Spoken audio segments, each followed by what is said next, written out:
Bonjour, j'enchaîne cette série dédiée aux muscles striés squelettiques par cette vidéo que je vais consacrer aujourd'hui à la structure du tissu musculaire.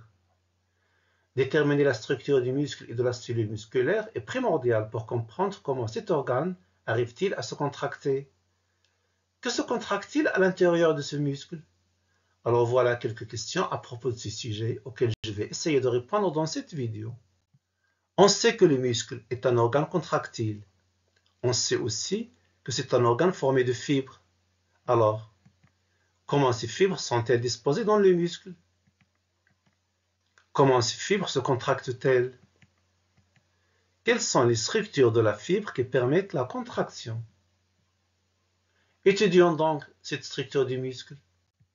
Si le muscle se contracte et se relâche, c'est parce qu'il est équipé d'un ensemble d'éléments et de composants qui lui permettent cette fonction, comme des vaisseaux et des capillaires sanguins, des nerfs, puis la structure fibreuse dont il dispose.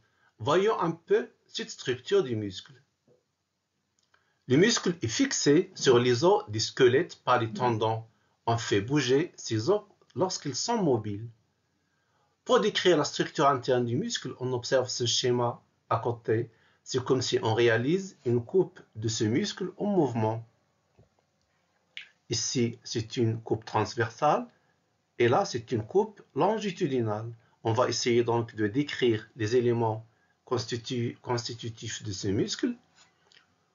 On voit tout d'abord que le muscle est composé de plusieurs unités ici séparées par de ces bandes blanchâtres. Ces unités, ce sont des faisceaux de fibres. Ce qu'on voit à l'intérieur ici, ce sont des fibres musculaires. Et ces bandes blanchâtres, c'est un tissu conjonctif. Lorsqu'on isole un seul faisceau, on voit ici qu'il se compose de plusieurs fibres. Donc un faisceau est un ensemble de fibres. Ce qu'on voit ici à l'intérieur, ce sont des fibres musculaires. Maintenant, on isole une seule fibre. Regardez donc qu'elle a une forme longue. Regardez ici, il y a des stries transversales. Puis il y a ces taches noires brunes, ce sont des noyaux. Ça veut dire qu'une cellule musculaire, c'est-à-dire la fibre musculaire, elle ne contient qu'un seul noyau comme les autres cellules banales. Elle contient plusieurs noyaux. On dit aussi que c'est une cellule plurinucléée. On y voit ici aussi des vaisseaux sanguins, des points rouges, des points bleus et des points jaunâtres aussi. Ce sont des vaisseaux sanguins et des nerfs. Les nerfs sont nécessaires pour faire parvenir les influx nerveux du système nerveux comme le cerveau aux muscles. Ce sont des sortes de messages nerveux ordonnant aux muscles de se contracter. Les vaisseaux sanguins, c'est pour faire parvenir le dioxygène aux muscles dont il a besoin et le glucose aussi, et de le faire débarrasser de son CO2. Puis on voit ici que chaque fibre contient d'unités encore plus petites, très longues, parallèles. On les appelle des myofibrilles. Donc on peut dire qu'une fibre musculaire est un ensemble de myofibrilles. On voit aussi nettement ici des bandes dont on a parlé tout à l'heure, ces stries transversales, des bandes sombres, puis des bandes claires. Ce qui donne un aspect strié au muscle. C'est pourquoi on appelle ce muscle un muscle strié. On va parler de ces stries en détail. Maintenant, je complète la légende. Alors ici, c'est le muscle. Là, c'est le tendon. Là, donc, c'est un faisceau de fibres. Là, on voit ici des vaisseaux sanguins, puis aussi des nerfs. Une seule fibre musculaire, des myofibrilles. Voilà une fibre isolée, une fibre musculaire isolée. C'est la cellule musculaire. Ces petites taches ici sont des noyaux. Ça veut dire que la cellule musculaire ne contient qu'un seul noyau, elle contient plusieurs noyaux. On dit que c'est une cellule plurinucléée. Regardez aussi la forme de cette cellule musculaire. Elle est longue et ovale. Cet espace blanchâtre ici, c'est l'équivalent du cytoplasme des autres cellules. On va l'appeler ici le sarcoplasme. La membrane qui entoure la cellule musculaire au lieu de la membrane cytoplasmique, on l'appelle le sarcolème. Et ces structures-là striées à l'intérieur, ce sont des myofibrilles. Ça veut dire que la fibre, elle est striée. Elle a une double striation. Une striation horizontale ici, vous voyez, elle est sous forme d'une alternance des disques sombres de couleur noire et des disques clairs de couleur blanchâtre ici. Donc c'est une striation transversale. Il y a une autre striation ici longitudinale due à la juxtaposition de ces myofibrilles. Je vais compléter la légende. Alors là, c'est le sarcolème. Tout ça, ils sont des myofibrilles qui constituent cette cellule. Les myofibrilles. On a ici l'espace blanchâtre, donc c'est l'équivalent de cytoplasme, c'est le sarcoplasme. Alors qu'on a ici là des noyaux. On a plusieurs noyaux. Il y a des disques sombres et puis il y a des disques clairs. Le titre, c'est le schéma simplifié de la structure de la fibre musculaire. Je vais récapituler. Le muscle est constitué d'un ensemble de faisceaux de fibres musculaires entourés d'un tissu conjonctif. La fibre musculaire est la cellule musculaire, on l'appelle aussi une myocyte, longue et plurinucléée, composée de plusieurs myofibrilles parallèles, caractérisée par l'alternance de bandes claires et des bandes sombres, ce qui donne des stries transversales, d'où le nom du muscle strié. Passons maintenant à la description de ces myofibrilles. On doit les agrandir encore plus pour observer leur contenu interne. On parle pour cela donc de l'ultrastructure de la myofibrille ou bien l'ultrastructure du tissu musculaire. On va faire une observation plus approfondie et plus fine qu'une simple structure. Donc on doit utiliser un microscope électronique au lieu d'un microscope optique ou bien une simple observation à l'œil nu. On utilise généralement des photographies prises à l'aide du microscope électronique. Alors, je pars ici d'une myofibrille agrandie, puis je vais montrer un approfondissement progressif de son ultrastructure dans ce sens. Voilà. Donc ici, c'est une portion d'une fibre musculaire agrandie. On reconnaît ici le sarcolème, c'est cette membrane qui entoure la fibre. Puis on reconnaît aussi le sarcoplasme, c'est cet espace de couleur blanchâtre ici. Et puis on reconnaît aussi ce noyau. J'ai déjà dit que la cellule est plurinucléée. Ici, c'est un des noyaux constituant cette fibre. On reconnaît aussi, et c'est clair ici, l'alternance des disques sombres et des disques clairs. On reconnaît cette strie Z qui se trouve au milieu des disques clairs. On voit aussi la juxtaposition de ces myofibrilles longitudinalement. Donc ici, si je compte 1, 2, 3, 4, j'ai 4 myofibrilles disposées dans le sens longitudinal de la fibre.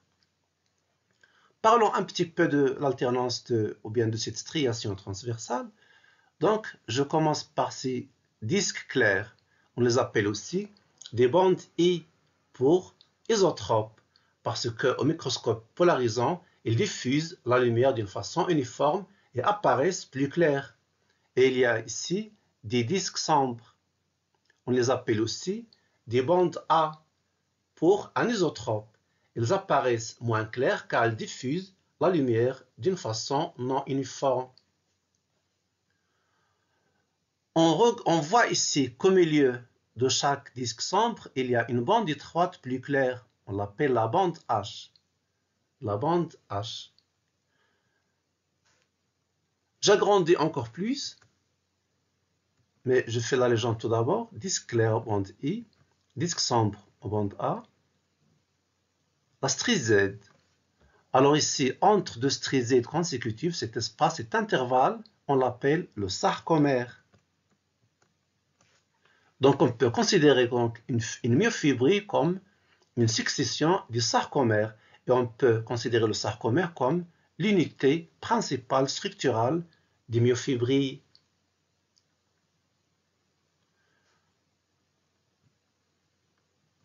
Ici, c'est la bande H. Voilà. Maintenant, au microscope électronique, lorsqu'on observe un sarcomère, on obtient ce type de photographie. On reconnaît ici la strise Z, là une autre strise Z, et l'intervalle compris entre ces deux strises Z, c'est le sarcomère. On voit ici cet espace clair, c'est la bande I, c'est-à-dire le disque clair. Et cet espace de couleur foncée, c'est la bande A anisotrope, c'est le disque sombre. Voici les deux disques clairs, puis le disque sombre. Maintenant, on va agrandir encore plus. On commence par ces deux strises Z. Regardez. Voici les deux strises Z qui délimitent donc le sarcomère. Et voici la structure filamenteuse des sarcomères. Regardez ici, on voit nettement qu'il y a des filaments ici à l'intérieur. Ce sont des filaments longitudinaux qui constituent donc le sarcomère. On va essayer donc d'agrandir encore plus ces filaments. Voilà. Voilà la strise Z. La strise Z est une ligne en zigzag et notre strise Z en bas. Voyons maintenant la disposition des filaments. Regardez, il y a des filaments fins qui sont liés à la strise Z supérieure, d'autres filaments fins qui sont liés à la strise Z en bas. La même strise Z possède encore d'autres filaments fins toujours dans la même direction, d'autres filaments fins ici. Alors, on appelle ces filaments fins des filaments d'actine ou bien des myofilaments d'actine. Entre ces myofilaments d'actine, il y a d'autres filaments épais. Regardez, un filament épais ici, un autre filament épais, un autre filament épais, un autre filament épais, un autre. Voilà. Ces filaments épais, on les appelle des filaments de myosine. Donc, il y a deux types de protéines qui constituent jusqu'ici, donc qui constituent le sarcomère, la protéine d'actine et la protéine de myosine. Ce schéma nous montre maintenant la constitution de chaque bande du sarcomère. Commençons par le disque clair, le voilà, limité entre ces deux lignes. C'est le disque clair qui contient au milieu la strise Z. Alors, de quoi est constitué un disque clair? Il n'est constitué que par des filaments d'actine. Voilà le disque sombre, ici entre ces deux lignes. De quoi est-il constitué? Par des filaments épais de myosine et en même temps des filaments fins d'actine. Donc la densité ici du myofilament est plus grande et la lumière n'est pas diffusée d'une façon uniforme au microscope polarisant. C'est pourquoi donc on voit cette bande d'une couleur foncée. Un autre disque clair en bas et un autre disque sombre en haut. Maintenant, regardez, au milieu de ce disque sombre, il y a une bande H qui apparaît plus claire. Pourquoi est-ce qu'elle apparaît plus claire? Parce qu'il ne contient que des myofilaments épais de myosine. Il y a absence des filaments d'actine. Donc la densité des myofilaments est moins et la lumière est diffusée nettement d'une façon plus uniforme, ce qui donne donc un aspect plus clair au microscope. C'est la bande H. Ici, une autre bande H. Je nomme maintenant les différents disques. Voilà le disque anisotrope, le disque isotrope, un autre disque anisotrope, et puis un autre disque isotrope. Je récapitule. Chaque myofibrie est la succession de disques clairs aux bandes I et de disques sombres aux bandes A. Chaque disque clair est traversé par une strise Z. Chaque disque sombre est traversé par une zone H qui est plus claire. Deux strises Z successives délimitent une unité appelée sarcomère. On considère donc ce sarcomère comme l'unité structurale du muscle. Le sarcomère est constitué de filaments appelés myofilaments. Il y en a deux types. Il y a des filaments épais aux myosines et des filaments fins aux actines.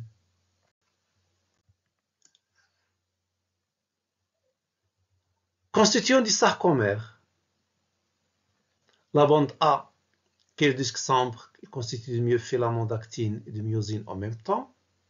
La zone H, elle ne constitue que pas des filaments de myosine. La bande I, qui est le disque clair, est constituée de filaments d'actine. La strie Z, c'est une zone de jonction des filaments d'actine. On va voir maintenant les autres constituants des myofibrilles, outre les sarcomères. Regardez donc ce document. Alors, sur ce document, donc, on voit ici plusieurs myofibrilles, une myofibrille, une autre myofibrille, une autre myofibrille. Chaque myofibrille donc, est constituée d'une succession de sarcomères. On reconnaît ici une strie Z, ici une autre strie Z. On reconnaît ici au milieu la zone H. Ici, ce sont des myofilaments de myosine. Et là, ce sont des myofilaments d'actine. Alors, ce qu'on voit sur ce document, c'est qu'il y a autre chose. En bleu, ici, c'est un réseau de tubules qui entoure chaque myofibrille. On appelle ce réseau un réticulum sarcoplasmique. Un réticulum sarcoplasmique. On voit ici aussi des mitochondries. Il y en a plusieurs. Le muscle est un organe qui consomme beaucoup d'énergie, qui produit beaucoup d'énergie, donc il a besoin de mitochondries. Donc ça lui permet donc de faire un métabolisme aérobie pour extraire une quantité suffisante d'énergie. Je complète la légende. Alors là, ce sont des myofibrilles. Là, ce sont des mitochondries. Et là, c'est le réticulum sarcoplasmique. Je récapitule la description. Les myofibrilles sont entourées par des réticulums sarcoplasmiques et un nombre important de mitochondries. Les fibres musculaires sont riches en mitochondries. Cela prouve l'utilisation du métabolisme respiratoire par les muscles. Les myofibrilles sont entourées d'un réseau de tubules appelé réticulum sarcoplasmique. Voilà. Pour récapituler cette description de la structure et de l'infrastructure du muscle strié squelettique, j'ai montré que le muscle est un ensemble de faisceaux de fibres musculaires constituées chacune d'un ensemble de myofibrilles, constituées chacune à son tour d'une multitude de sarcomères considérés comme les unités structurales du muscle. Dans la vidéo à venir, on cherchera à étudier comment cette petite unité arrive à se contracter et permettre la contraction musculaire. Voilà, j'arrive à la fin de cette vidéo. Je vous dis au revoir et à la prochaine vidéo.